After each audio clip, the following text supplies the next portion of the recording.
I'm Darlene Carman, and welcome to the show.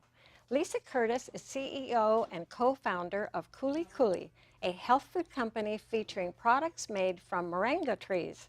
Kuli Kuli is a phenomenal success. Since its market debut in 2014, moringa is now in 7,000 stores. Female farmers and cooperatives in 11 countries depend on the income from growing moringa for their livelihood.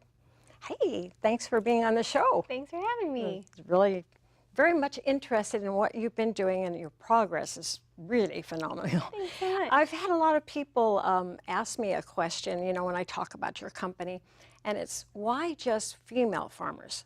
So how should I have answered that? Yeah. So at Kuli Kuli, we focus primarily on women farmers because there's a lot of research that shows when you invest in women, you invest in the entire community. So women are much more likely to use that money to send their kids to school, to provide better nutrition for their family, to, you know, buy medicine. And so we don't work strictly with only women. There are men involved, and but we really do seek to make sure that we have women in positions of power throughout the supply chain, and we really give a lot of preferential treatment to women-led farming cooperatives. And there's probably like a training program they have to go through to run the farms. So we have a whole, it's a really different process in growing moringa for, you know, the local market in Ghana versus growing moringa to sell in stores across the U.S. And so we generally will kind of work with them to understand where they're at, and then help them get set up with a whole processing center on our processing method. And we do lots of tests to understand, okay, you know, are they up to spec? If not, then where do we think that there are issues? How could they improve that process? And so provide a lot of technical assistance along the way. And we also try to connect them with different organizations that can help finance their operation, in addition to the fact that we guarantee that we will purchase all of the moringa that they grow. That's nice. Yeah.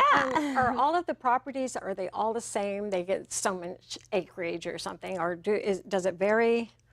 So they own the land. We don't own the land. They own the land. So it does vary quite a bit. You know, we're in 13 different countries now. Cool. So it varies quite a bit by country. So they're not assigned a certain amount. It's just whatever. No, whatever yeah, they have. not assigned. You know, it's a lot of times they find us and they say, hey, you know, I've never exported before, but I really want to be able to sell to the U.S. and you know, have started growing moringa, or sometimes they grow other crops and want to incorporate moringa into what they're doing, and we help them do that. That's cool. Yeah. Well, actually, we have a video, and I'd like you to tell us who we're going to see and where she's from and so forth while we watch the video. So who is it? Yeah, so this is a woman named Pirouette. Okay. She is absolutely incredible. I had the chance to meet her last year. So she, you know, as you'll see in the video, you know, pulled herself out of poverty through her moringa business and now employs 120 women in her community growing moringa. And we just helped her set up a new processing center. So we're very excited to start receiving moringa from her very soon. Well, that's great. Let's see the video.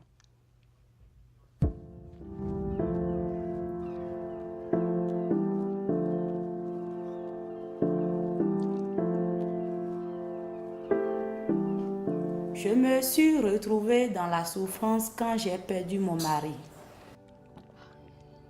Et j'étais enceinte de la 5e enfant. Au revoir les enfants. Ils m'ont demandé de me marier avec le petit frère de mon mari. J'ai refusé. Ils nous ont renvoyés de la maison avec les enfants. Et c'est de là que la vraie souffrance a commencé.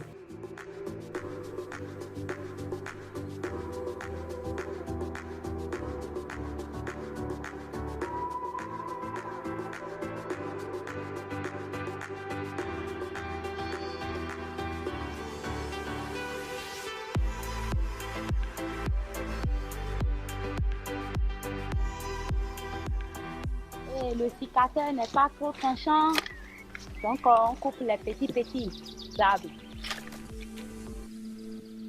Chaque ménage ici à Dassa ont 2 ou 3 plantes dans leur maison. Mais je ne connais pas la vertu de Moringa avant de faire la formation. Et j'ai suivi la formation et c'est comme ça que j'ai démarré l'activité de Moringa. Autour de moi, il y avait des autres femmes qui sont dans les mêmes souffrances que moi.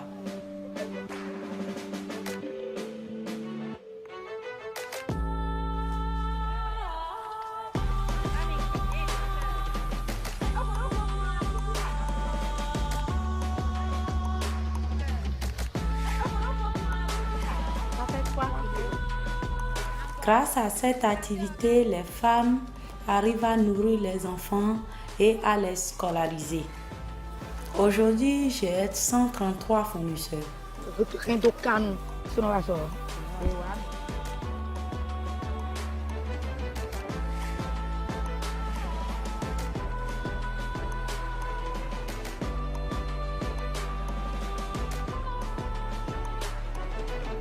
Je veux voir des arbres un peu partout. Je veux que toutes les maisons puissent planter de moringa et consommer surtout.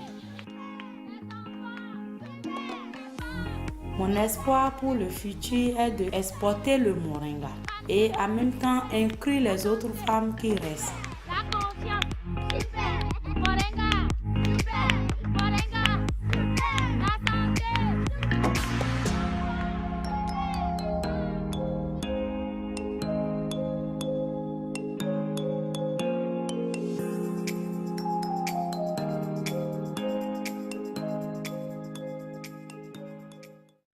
It's quite a nice video, I must say. Thank you. So she's like typical, you would say that she's about typical of the women farmers that you have?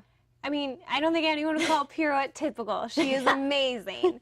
But we work with a lot of amazing entrepreneurs like her. Oh, that's great. I had several vegetarians tell me that they quit because they felt weakened. And in fact, that happened to you. So what was your diet when you were at work or in the Peace Corps? And what did you do to fix it? Yeah, so I was in a very rural area, no running water, no electricity, and no grocery stores. So I found myself eating mostly millet and beans and rice. Okay. And just didn't feel like I was getting enough nutrients. I don't think I was getting enough protein, enough iron. I was just really tired all the time. So I was volunteering at my village's health center at the time, and I turned to some of the women who were working there and I said, you know, what can I eat that will make me feel better? And they pulled these leaves off a tree and handed them to me. And they mixed them in with this peanut snack called Coolie Coolie, mixed it all together and said, here, eat this, it'll make you feel better. And, you know, I had never heard of moringa. I had never thought to eat tree leaves. It seemed a little strange, but I trusted these women and, you know, decided, okay, I'll eat it, and ate it every day for a week and just found like it had such a powerful effect on me. It made me feel so much more energized. I just, you know, felt my strength coming back. And so I did a little research and I was like, what is this plant? And, you know, even though I had never heard of it, there's actually a lot of research online about moringa and how it's, you know, rich in calcium, rich in iron, rich in protein, rich in vitamins. So it was such a cool thing to discover for myself. Did you eat it raw, the leaves, or So, did you yeah. chop it up? Ate it a couple different ways. So ate, you know, the powdered leaves, pretty often mixing it in with whatever I was eating. So mixing it with my sauces or even stir fry, and then also eating the leaves themselves with this peanut paste, the Coolie Coolie. Well, so mostly raw, or did you like it cooked as a vegetable? Did you like that? Well, so the thing about, you know, when it was cooked in my village in Niger is that often they would boil it for hours and then dump out all the water. Yeah. Oh, but the water's the best part. I know, the water's the best part. So one of the things Peace Corps taught us is they're like, you know, you should try to get people to not boil it, so either powder it or have them use the water in something else that they're cooking. Oh, yes, absolutely. But did you like the taste? You know, the cooked ones, the vegetables. Yeah, yeah. I mean, it tastes kind of like spinach. You know, it has kind of a nice green, sort of mildly earthy flavor. And I love greens. I love kale. I love spinach. And just was, you know, excited that this was a new super green that was just growing all over the place. That's amazing. Yeah. Well, we actually have some pictures, and I like to look at the pictures, different parts of the tree, because you can eat, I guess, a lot of different parts. Yeah. And some of them maybe you shouldn't eat too much. So anyway, let's look at the pictures, and then you can tell us what we're looking at as far as the parts of the tree and what it's good for. Sounds great. Yeah, so these are the leaves of the tree. This is a adorable little girl in Benin, West Africa, who's playing with the leaves. So she's actually helping. She's helping, yeah. And so this is the work that the women do in terms of taking these branches, these stems, and then de-stemming it. So separating out the leaves from the stems. Generally, they'll use the stems either as animal fodder or as compost. And then the leaves are for humans. And is that your sister? That is my sister, yeah. That's Julie. So apparently Moringa runs in my family. Nobody knew, but Julie, my little sister, actually joined the Peace Corps. She's 6 years younger than I am. So she joined it about 2 years ago, and they somehow thought to place her in Pirouette's village so that she could really support Pirouette in scaling up her operation and helping her build a processing plant. So it's been amazing to see my little sister, you know, work with Moringa, be in the Peace Corps, and it was so fun visiting her last year. And probably the funniest part was, I came and visited her, and we really wanted to tell Pirouette's story, because she's such an amazing woman. And so we hired 2 videographers from Ghana, and they brought in this drone to do some of the filming, the aerial shots. Yes, yes. And they actually, while they were filming, there's a couple of guys who thought it was like an alien spaceship. They had no idea what this was, this drone flying around this little African village, and they shot it down with a stick, and the drone fell to the floor. And I was like, oh my God, we're gonna have to pay for this thing. Thankfully, his drone was okay, it was all okay, but it was a pretty funny moment. That's neat. Next. Yeah, so these are the seed pods of the moringa trees. So one of the things that's kind of interesting is that you can either grow moringa for the leaves, so cultivate it for the leaves, or you can cultivate it for the seeds. And if you're cultivating it for the leaves, you don't let it get that tall. So the trees can get up to 20 feet tall. But obviously, you know, humans harvesting it, we're not 20 feet tall. So you kind of prune it down the way you would like a apple tree or something like that.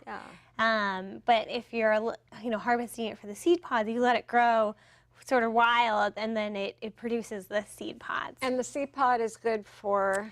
Yeah, so the seed pod it's called the drumstick tree in a lot of India. And it's a great it's like a big green bean, and then actually inside the seed pod. I think we have a picture of the inside. Yeah. Where's that picture? Next one? There it is. So yeah, inside the seed pod, just like that, are these amazing seeds. And one of the coolest tricks that they taught us in Peace Corps is you can actually put the seeds in dirty water, and the dirt goes to the seed and it purifies the water. Wow. You can look on the internet. Yeah. It sounds like I'm making it up. I'm not crazy. It was a really cool thing. And the seeds are really high, have this really amazing oil, and it's really high in vitamin E. So if you go to like the Body Shop or like other places that sell lotions, you'll often see moringa lotion or moringa in shampoo or that kind of thing, and that's from the same tree. That's really neat. Yeah. And next one? And so this is Pirouette in her sort of version 1 of the processing.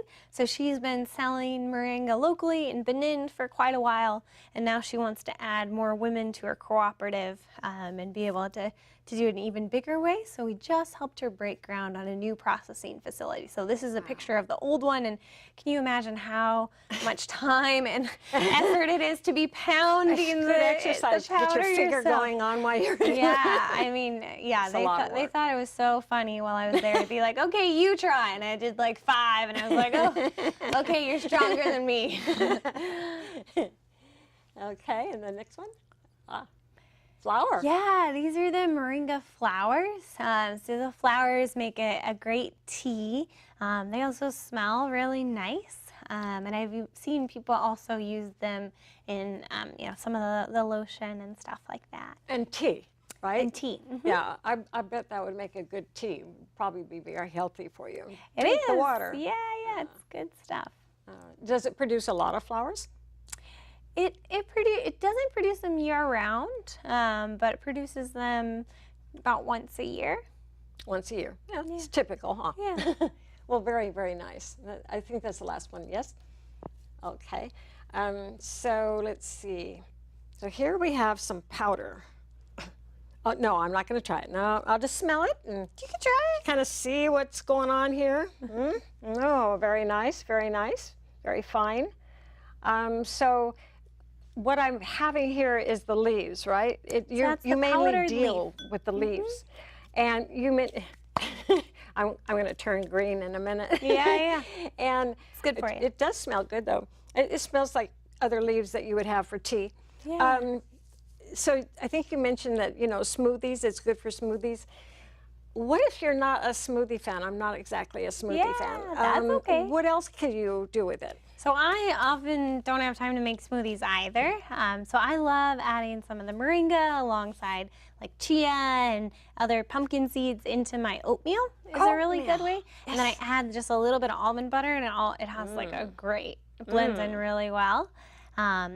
People, we had Tyler Florence, a really famous chef here in the Bay Area, actually came to my apartment a little while ago and made a moringa encrusted halibut that was delicious. So he used it on the outside like a coating. Yeah, so he coated it. It's basically moringa breading that works really well.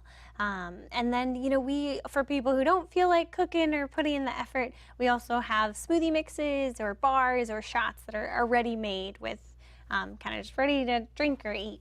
But again, it's mainly the leaves, but the leaves are powdered because I imagine it's easier to ship and so forth that way. But actually, how did you get this product to market? What was the product? I bet you had to go through a lot to get this to market. It's been a journey, almost 5 years now.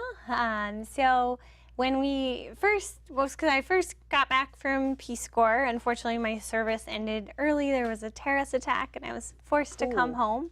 So that was part of the reason I really wanted to start Cooly Cooly, because I felt like the people there had given me so much and I hadn't gotten a chance to really give anything back.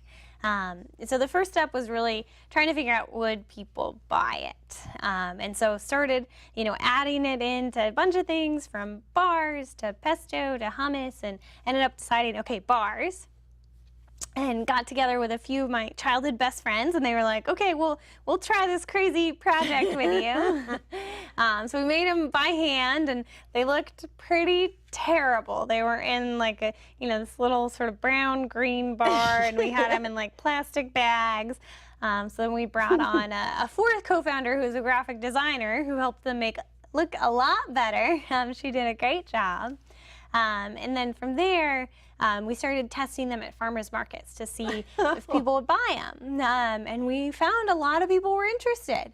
So that, kind of gave me the confidence I needed to quit my day job. And so everybody do this liked full-time. it. Everybody, nah, not really, I'm sure. No, not everybody, not everybody. And we were actually really sort of methodical about measuring our conversion rate. So we surveyed everybody who came by, male, female, approximate age, what did they try, and then did they buy it?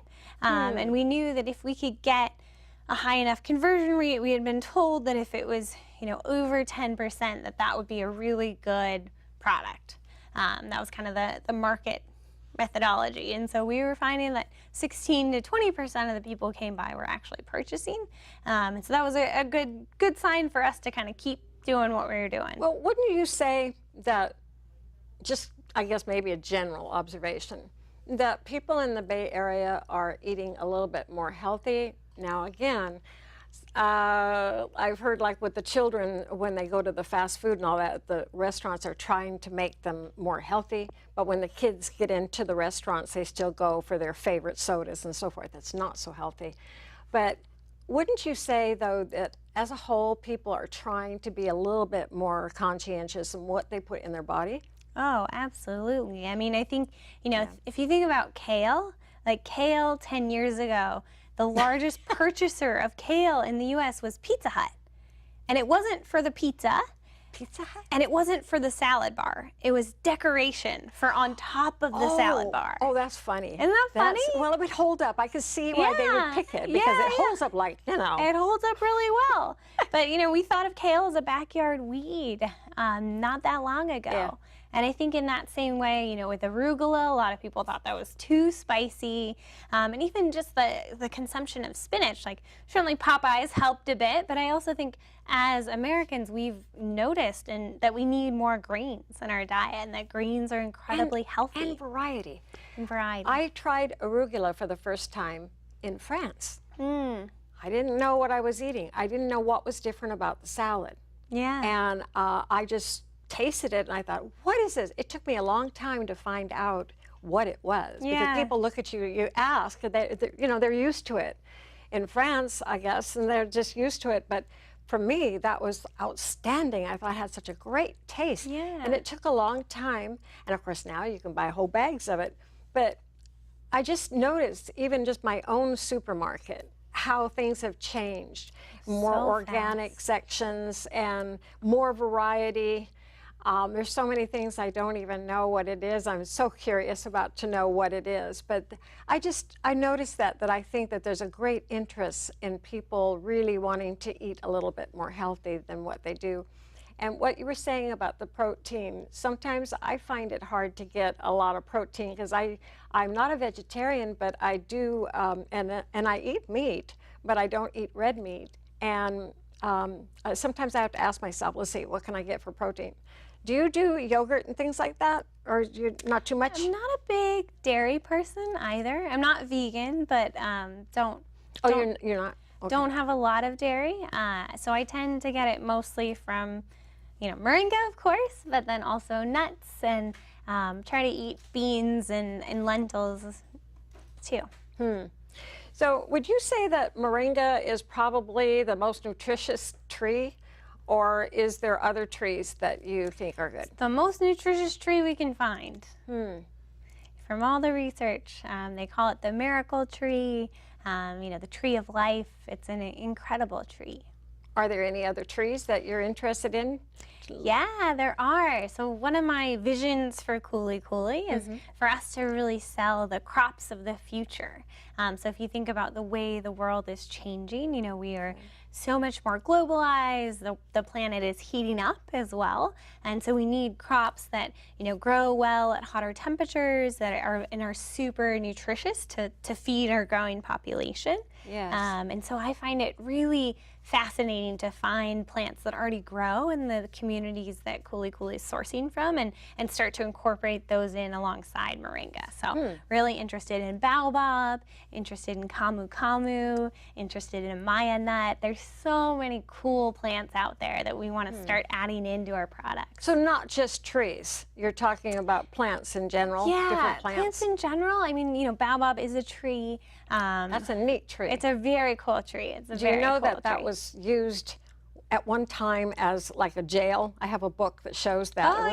Oh, It was hollow on the inside, and they used it as a jail. Did you know that? I did not know that. They are enormous trees. They're amazing trees. Now this other tree, how'd you say that? Camu camu, yeah, it's actually camu. more of a plant, it's a fruit. More of a plant. So, and then maya nut is, you know, it is a tree actually.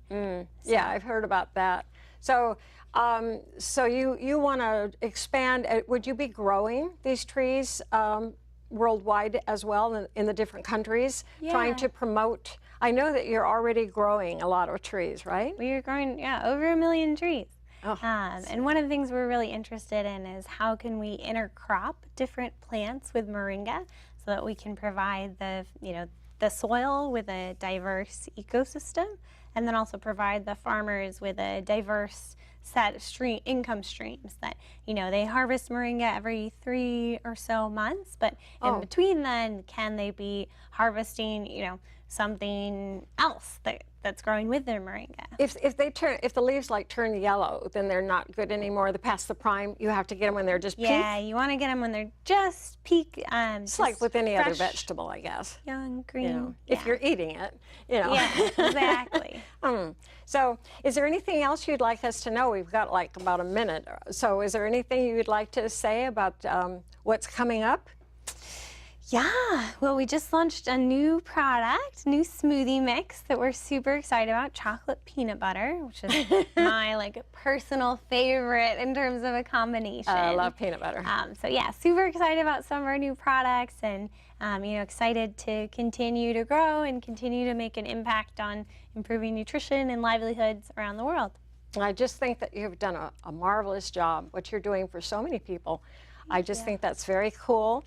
And it all came from your experience in the Peace Corps, which I think is awesome, and what you learned there. That's the whole thing, because I love traveling. I've traveled a lot, but not lived in places and other places. But that's what happens, is you learn so much and come away with something, and that's just a great experience. So I really want to thank you for sharing your experience with us. I think that was very, very exciting. And I just think that we all have to be reminded that we can't underestimate the gifts that come from nature, because the gifts that come from nature, they're within our reach, and we can discover what they have to offer. So thank you for watching the show. Watch again. Thank you. So yeah, there's so much in the nuts and everything, every part of it. So many, I know. Yeah, they call it the supermarket tree, because you can eat so many different parts.